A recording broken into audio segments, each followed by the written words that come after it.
Good evening, everybody. This is Scott Mortimer from the South Florida Tribune Broadcasting Network.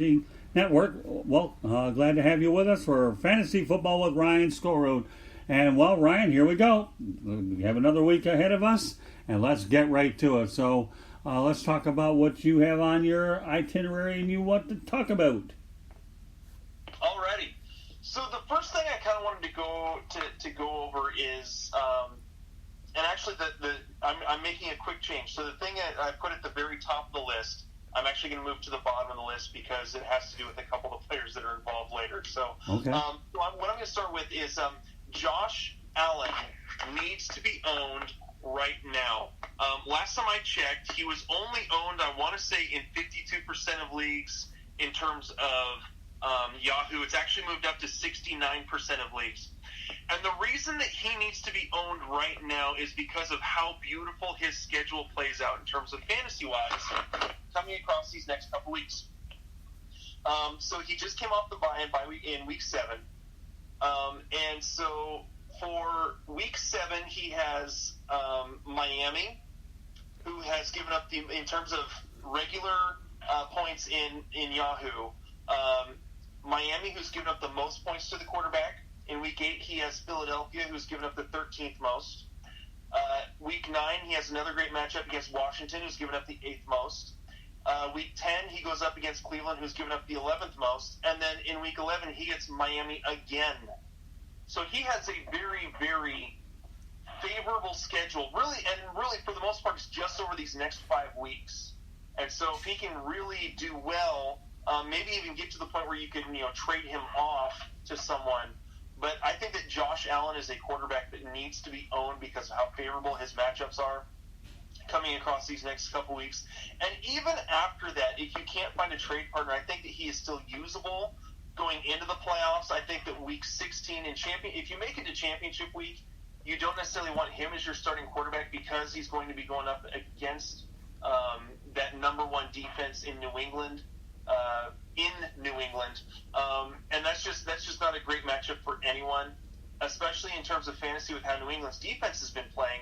They are, I want to say, as of going into this week, they were the number 9 overall point scorer in terms of points scored per week for half-point PPR leagues. That's just insanity that a defense is putting up that kind of points. But I mean, one thing to remember though is when you're looking at them and their point totals, look at the schedule that they've had so far: Miami, New Jersey, Buffalo, Washington, the Giants, the Jets. They have the Jets again this in week 7, and then Cleveland in week 8. Those. And then you had week 1 against Pittsburgh, who really struggled. Those first 8 weeks, not a single one of those teams is outside of the top 8 in terms of giving up fantasy points to defenses. That means their offenses are so bad and give up so many turnovers that defenses are scoring tons of points and special teams are scoring tons of points against those teams. They've had a cake schedule so far, so it's really worked out well for them. But I think that getting back to Josh Allen, New England could possibly struggle a little bit with Josh Allen in terms of his running ability, but with how well they kind of kept him somewhat contained in the game at Buffalo, I don't necessarily want Josh Allen for championship week, but the next 5 weeks are going to be a huge crucial time, especially for teams that are kind of in that right around 500, 3-3, 2-4, 4-2.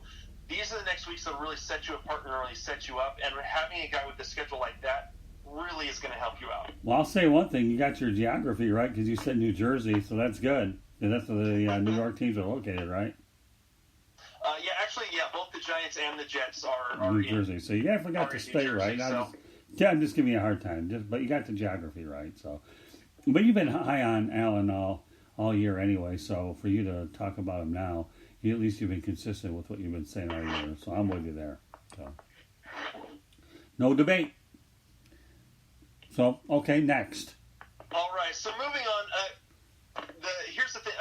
Courtland Sutton really has become the wide receiver to own in Denver. Emmanuel's part of it. You may think that it's because of the injury to Emmanuel Sanders and coming back. He's just maybe doesn't quite have the explosion that he did. Well, that is true to a certain extent. Having the Achilles injury about halfway through the season last year, he doesn't quite have the great explosion that he did last year. He can't quite make some of the cuts that he could. Some of his cuts are a little more rounded off for the most part, but he is still a very explosive player. That being said, Joe Flacco has been targeting the crap out of Courtland Sutton.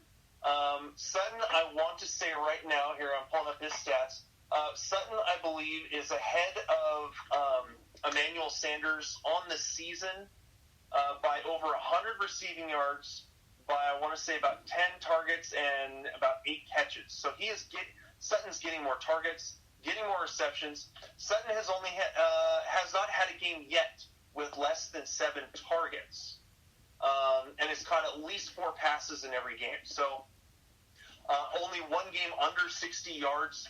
He is really proving to be the receiver that Denver wanted when they drafted him. And so he has really stepped into his own. And I think this next week, I guess when most people listen to this, I guess will be Thursday. In the Thursday night game against Kansas City at home could be another big game for Courtland Sutton. I know that the Chiefs' defense in terms of fantasy scoring doesn't give up as many points to the wide receiver. Usually that's because of they tend to get so far ahead it forces other teams to throw and in order to play catch up.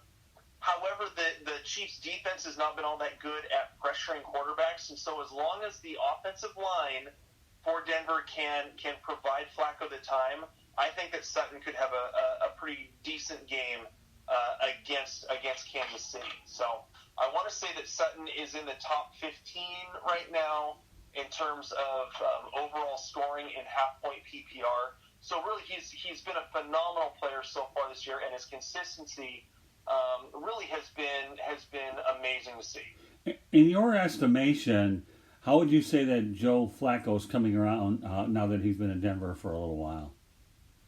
Joe Flacco is still Joe Flacco, especially in terms of fantasy production. Right.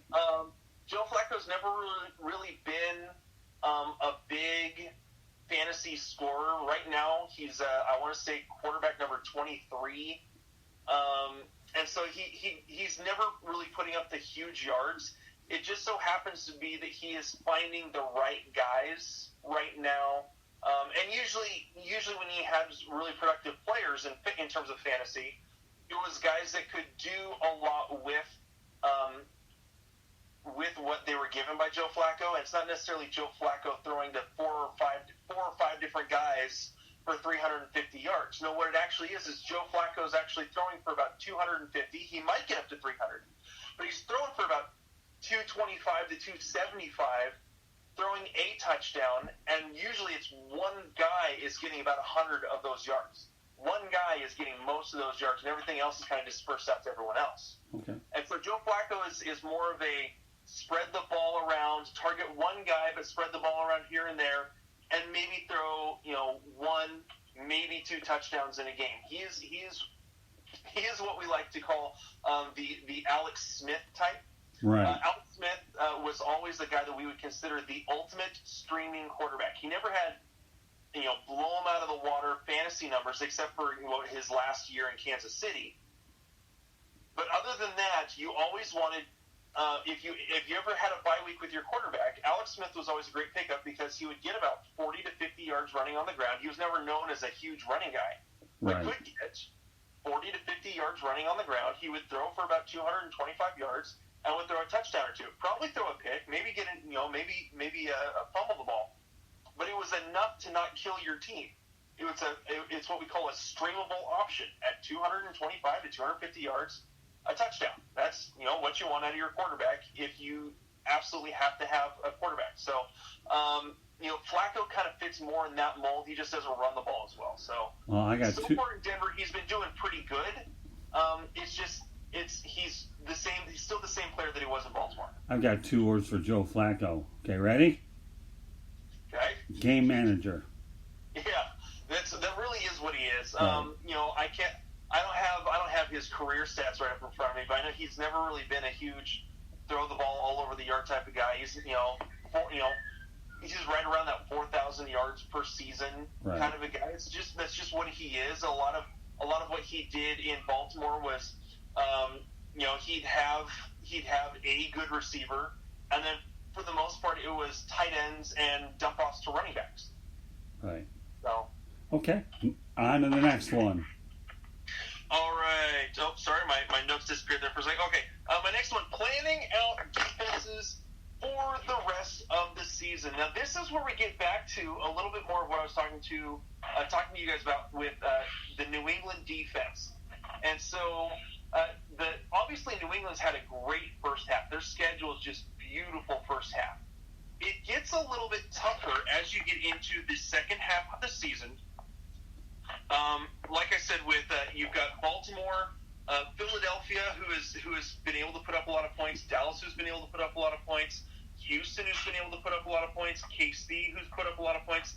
Now, the last 2 weeks are great because it's Cincinnati and Buffalo, who again are in those bottom eight teams in terms of giving up a ton of fantasy points to defenses. So they have a little bit of a tough stretch there. And one of the things that you can do to set up your team beautifully is to pick up a team like Pittsburgh.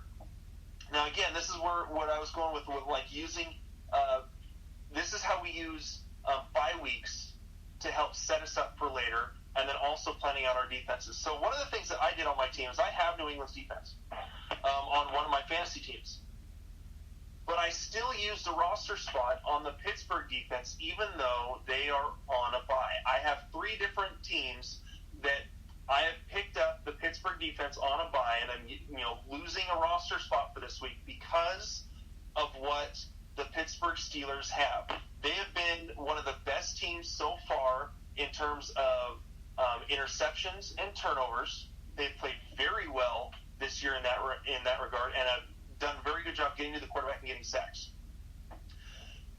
They have had a decent beginning of the season. Now, if you look at what they have after their bye, they get Miami right after the bye. That's a great game with a strong defense going up against a very weak offense that can't decide who they want to have as their starting quarterback. Right. Then they have Indianapolis, who's been tough on defenses in terms of fantasy scoring, and then they get the Rams, who have give up a ton of points.